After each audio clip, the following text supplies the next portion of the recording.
L'année dernière, il y a mon grand frère qui m'a contacté, qui m'a dit qu'il a son ami qui travaille à l'usine de chocolat de San Pedro, en Côte d'Ivoire.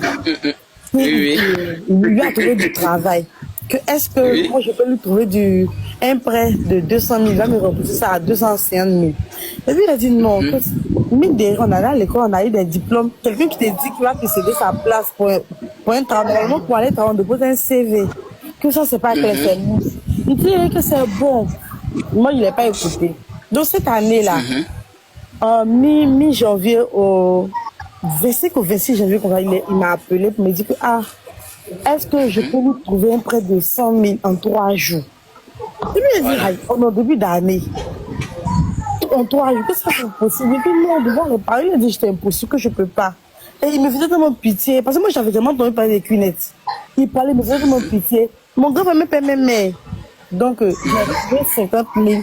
Je lui ai dit que je lui ai fait croire que c'est l'argent d'un ami. Et puis, il a demandé, il va rembourser ça quand? Il me dit à la fin de l'année. Et à la fin du mois. Nous sommes au 26 janvier. La fin, bien sûr, il dit, bon, comme la fin, tu as ton salaire, et puis tu vas rembourser. Il dit non, qu'il a besoin. Je dis, ok, il y a faux. Moi, il envoie les 50 000. 2 jours après, il m'appelle pour me dire que est-ce que moi je peux venir à San Pedro pour signer ces documents du genre que si lui n'est plus de ce monde, moi je serai son héritière. Et puis il a dit, ce que tu dis là, ça passe pas dans ma tête. Que non, c'est impossible. Moi j'ai repris les cours. Il n'est pas allé m'asseoir à San Pedro. Il me dit, il va faire 8 jours là-bas. Et puis il dit, pour des signatures de documents, 8 jours.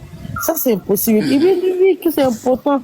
Mais comme il n'a pas d'enfant, il dit forcément quelqu'un de sa famille, mais c'est son héritier. Puis il a dit que je vais y réfléchir. Il va prendre la nuit pour réfléchir. Il a dit ok.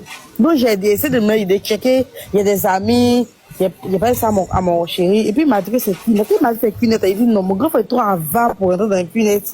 Il dit aïe, comment ça fonctionne?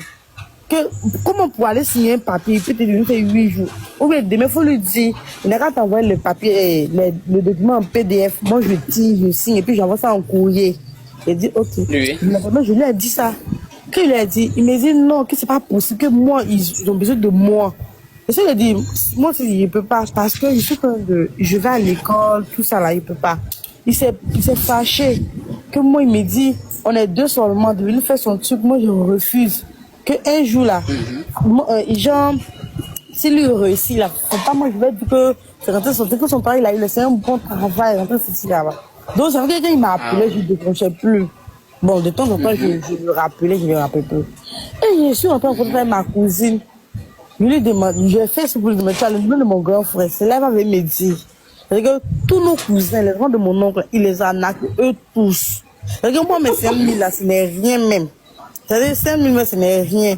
Même notre dernier qui a eu le bac l'année passée, son job de vacances, il a eu un peu passé son concours. Mon grand frère est venu avaler ça 1 million. Il a naqué. Et dessus quoi, donc je l'ai appelé, lui a dit, c'est que tu es dans punette.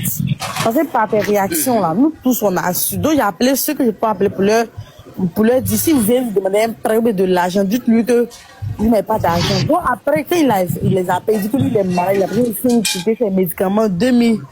Donc ils ont su que c'était ça. Donc je l'ai appelé, je dis que mon grand frère, on est 2 seulement. Tu es dans punette. Faut enlever tes pieds là-bas. Il dit non, quand il est arrivé, c'est son ami qui l'a gamé. Il est arrivé, ils lui ont dit que ils lui ont montré les produits qu'il va vendre sur ordinateur, tout. Maintenant, si au cas où il ne peut pas, s'il veut quitter, il va envoyer 6 personnes, 3 personnes à sa gauche, 3 personnes à sa droite, et chaque personne a payé la somme de 500 000 pour qu'il sorte. Donc, actuellement, là, il est condamné là-bas. Il ne peut pas sortir. Il est là-bas. Et tu lui as dit, tu vas finir misérable. Tu es un grand garçon. Si tu vas prendre tes 2 pipis sortir partir là, il veut forcément réclamer son argent. Ça veut dire, tu vas rester là-bas. Parce que si tu continues, parce que, il a même arnaqué des amis. On dit, il y a un monsieur maçon béninois, tout ça. Il a fait croire au monsieur que lui, il a travaillé pour lui. Le monsieur, son travail a gâté ses économies, il a donné ça. Le monsieur a même apporté plainte contre lui, tout ça. Il a dit, tu as fait la maison. Et sache qu'il ne faut pas compter sur moi. On est tous des étudiants, on se débrouille un peu. Mais si toi, tu veux réussir sur la sueur des autres, là, tu vas rester en cabas. Donc, actuellement, on a que de souris. Il ne m'appelle plus, je ne l'appelle plus. Quand je l'appelle à mon numéro, il pense que je vais l'encaisser mes 50 000. Il m'a même bloqué. Je l'appelle à la cabine. Il décoche, il ne parle pas. Lui, il a dit, moi, je ne veux pas encaisser les scènes, mais qu'il arrête d'arnaquer les gens. S'il ne peut pas le trouver du travail pour pouvoir gérer son affaire de cunettes là, il ne faut pas va compter sur moi. Donc, c'est ça que là, moi, je n'avais jamais préparé ça. Donc, maintenant, en tout cas, tout ce qu'il faut que tu m'énerve, c'est-à-dire que je veux te me dénoncer, je ne veux même pas avec.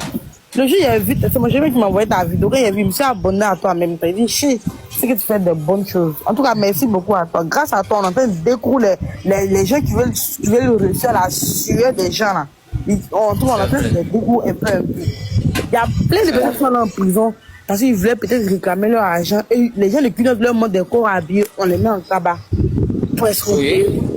Donc, ce gars disait là, je voulais qu'il soit précis et clair, mais on ne comprenait rien de ce qu'il disait. Cunette, c'est une forme d'arnaque, c'est des arnaqueurs. Ma belle se dit, tous ceux qu'elle connaît qui ont fait Cunette, ils se sont retournés au village parce qu'ils ont détruit toute leur famille.